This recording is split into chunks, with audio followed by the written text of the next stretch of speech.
जय श्रीकृष्ण। अक्सर लोग जब भी किसी से मिलते हैं तो अ, उनको नमस्ते करते हैं। कोई राधे राधे बोलता है, कोई राम राम बोलता है। लेकिन आज मैंने आपके साथ मेरी बातचीत हो रही है तो मैंने आपको जय ईश्वर बोला है। तो ये बहुत कम लोग बोलते हैं क्योंकि सबका अपना अपना विचार होते हैं। अपनी अपनी सोच के हिसाब से जो इसको जो अच्छा लगता है। तो मुझे तो मेरी तो आस्था पूर्ण रूप से ईश्वर में है, तो मैंने आपको जय ईश्वर बोल के आपके साथ संबोधित किया आपको। तो आज का ये मेरा वीडियो है तो ये धार्मिक वीडियो है, प्लस ये एक मानवता पे भी एक आधारित वीडियो है। मानवीय व्यवहार लोगों को अपने डेली रूटीन के जो कार्य हैं उनसे रिलेटेड ये वीडियोस भी हैं। तो जैसे कि आप जानते हो कि आज की भागदौड़ की दुनिया में सब अपने-अपने कार्यों में व्यस्त हैं। तो आपने कई धार्मिक गुरुओं को सुना होगा कि ईश्वर जो भी करते हैं वो कर्मों का फल देख के ही न्याय करते हैं। तो जैसा जो करेगा वो वैसा भरेगा। तो मेरा इसके ऊपर काफ़ी विचार रहा है कि कर्म हमारे अगर कर्मों का फल है तो वो कैसे है, मतलब अब हम डेली रूटीन में जब सुबह से लेके शाम तक हम कार्य करते हैं, तो हमारे कर्म अगर हमने सुबह से लेके शाम तक हमारे कौन से कर्म हैं?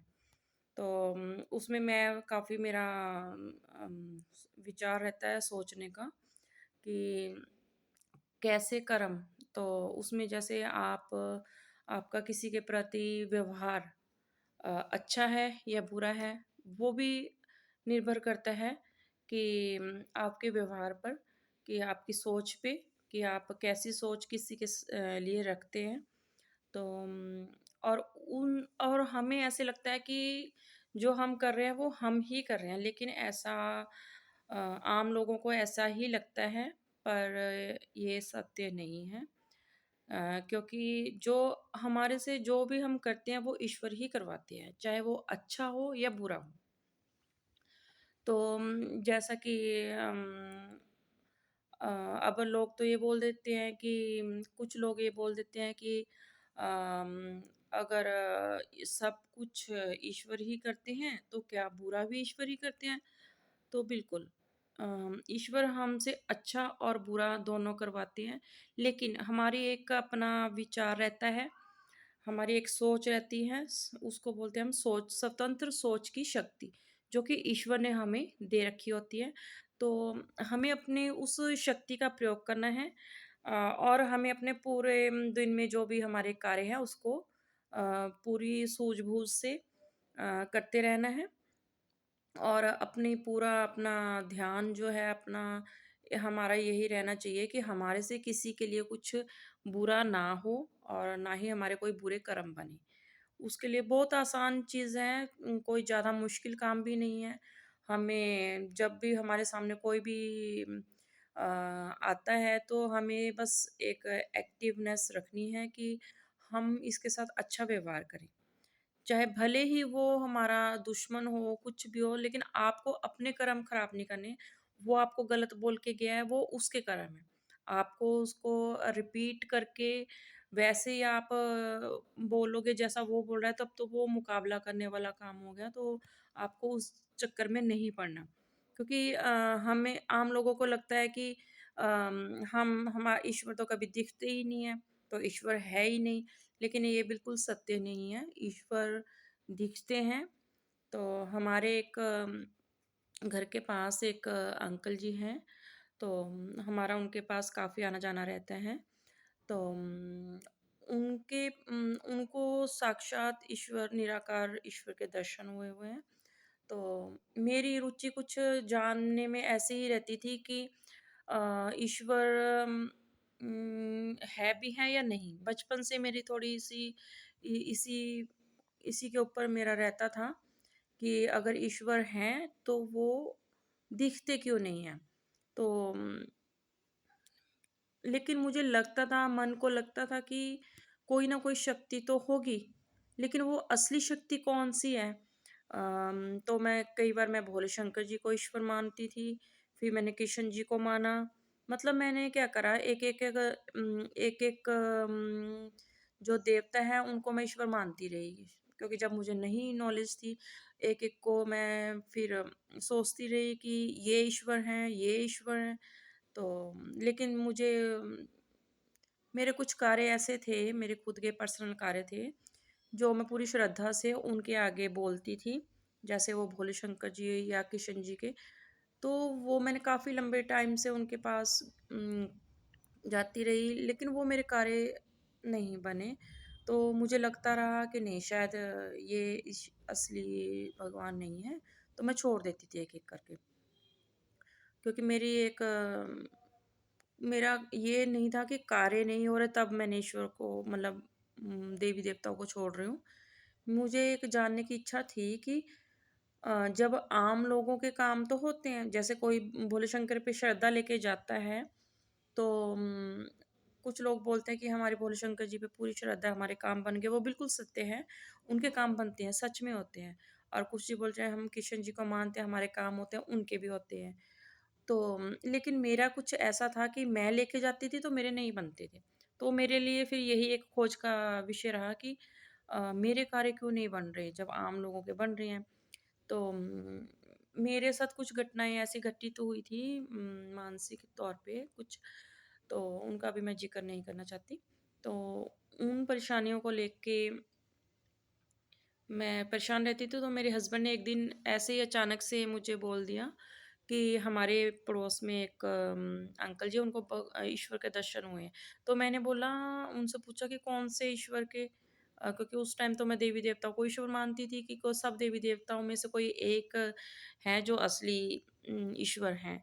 तो वो बोले जो सब देवी-देवताओं से भी ऊपर हैं। मेरे हस्बैंड को इस चीज़ का नॉलेज था लेकिन उन्होंने कभी मुझसे ज़िक्र नहीं करा कि मुझे नहीं पता था कि उनको इस चीज़ का ज्ञान है कि हाँ, सच में ईश्वर होते हैं। तो एक दिन उनसे अचानक से निकला तो मुझे बड़ी एक्साइटमेंट हुई कि सच में ऐसे इंसान हमारे घर के पास हैं जो जिनको ईश्वर के दर्शन हुए हैं। तो उन्होंने बोला सच में कि ठीक है फिर तो मुझे उनके साथ मिला दें। तो मैं उनके साथ मिली तो उनसे बातचीत की, लेकिन मेरा एक शुरू से यही रहा है कि मैं सुनती सबकी हूँ। अगर कोई बोलता है कि आप उस नाम ले लो, ये वाला नाम जप लो, वो जप लो, तो मैं सुनती थी, लेकिन मेरे को ये था कि मुझे नाम भी उन्हीं का लेना है जो सबसे ऊपर हो और जो सबसे पावरफुल हो और जो असली हो, मतलब जो इस दुनिया को चलाने वाली। तो लेकिन मुझे उसे नहीं पता था कि कोई मुझे ऐसे बता दे कि कौन है वो। तो मैंने वो अंकल जी से मिली, उनसे मैं सत्संग करती थी, हफ्ते में 1 बार जाती थी। तो मेरे जो को प्रश्न रहते थे मैं उनसे हर हफ्ते जाके पूछती थी और मुझे वो संतुष्टि वाले उत्तर मिलते थे। तो मैं उनके पास जाती रही, ज्ञान प्राप्त करती रही। तो अभी भी मैं वीडियो इसीलिए बना रही हूँ क्योंकि पहले मुझे था कि मैं इस चीज़ को लोगों को भी बताऊँ, क्योंकि जब किसी के पास ज्ञान हो जाता है वो उसकी इच्छा होती है कि एक लोक भलाई के लिए हम अपने ज्ञान को बाँटें।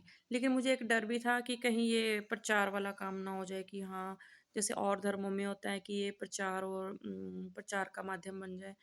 तो इसलिए मैंने इसको थोड़ा इसको वीडियो बनाने में थोड़ा संकोच कर रही थी। लेकिन एक दिन अंकल जी ने ये बोला कि अगर आपके पास इतना ज्ञान आपको प्राप्त हो चुका है, तो आप इसको आम लोगों को आप सजेशन देते हो कि ऐसा करना चाहिए, वैसा करना चाहिए। तो इससे अच्छा तो आप इसको एक साझा वो कर दो कि जिसको आपका ज्ञान अच्छा लगे वो ग्रहण करे, जिसको नहीं लगे वो ना करे। और इससे आपका जो आपके अंदर जो क्षमता है ज्ञान का, एक उत्साह भी रहता है कि जो चीज़ हमें ज्ञान हो गई है तो हम किसी दूसरे को भी बता दें ताकि उस उनका भी भला हो सके। और ज़्यादातर मुझे यही रहता था कि मैं तो लोगों के लिए लोगों की परेशानी हल नहीं कर पा सकती क्योंकि वो शक्ति मेरे अंदर नहीं है। लेकिन लोग अपनी परेशानी खुद ही सॉल्व करें, तो वो ज़्यादा बेटर है और उस वो सॉल्व होती है आपके खुद के ज्ञान से। आप किसी परेशानी को कितना अपना मानसिकता पे लेते हो। जैसे कि मैं लेती थी, तो मैंने वो बिल्कुल छोड़ दिया। अब मैं बिल्कुल परेशान नहीं रहती। मुझे पता है जब सब कुछ ईश्वर की मर्ज़ी से होता है, तो हम परेशान क्यों हों? तो इसीलिए और ये बात समझना बहुत ही मुश्किल है कि सब कुछ ईश्वर की मर्ज़ी से होता है। इसके लिए आपको चाहिए कि आप इसका थोड़ा-थोड़ा ज्ञान लेते रहें। आज मेरी ये प्रथम वीडियो है, तो आज के लिए मैं सिर्फ़ आपसे यहीं पे आज्ञा चाहती हूँ कि अब मैं आपको इसके बाद नेक्स्ट वीडियो में मिलूँगी।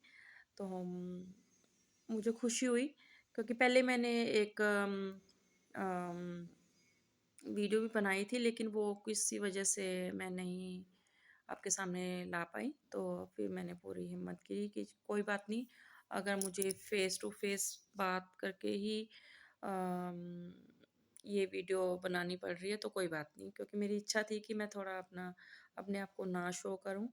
तो क्योंकि मुझे थोड़ा-सा अच्छा नहीं लगती ये चीज़, लेकिन चलो कोई बात नहीं। अगर मेरी वीडियो बनाने से किसी का भला हो रहा है, कोई इस चीज़ को सुन रहा है, मान रहा है, तो अच्छी बात है। जो नहीं मानेगा तब भी कोई फ़र्क नहीं पड़ेगा। सबकी अपनी-अपनी सोच होती है, अपने-अपने विचार हैं। तो मैं आपको मिलती हूँ नेक्स्ट वीडियो में। जय ईश्वर।